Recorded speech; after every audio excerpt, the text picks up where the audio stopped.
Nung una po, nakaka-pressure. Kasi super mga icons na po yung kasama namin na mag-dub din sa movie. And first time ko mag-dub po. Super nakakaba. Pero at the same time, masaya po na experience ko to.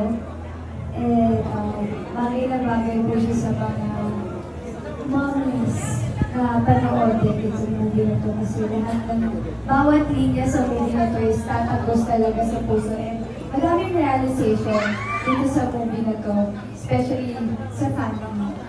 Eh, hindi naman lahat siguro nakakaranas ng love galing sa family. Minsan, nakukuha pa nila yung love din sa kanilang mga best friends.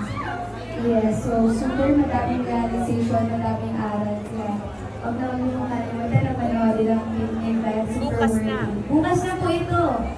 Ayan, super worth it po na po. Iyon!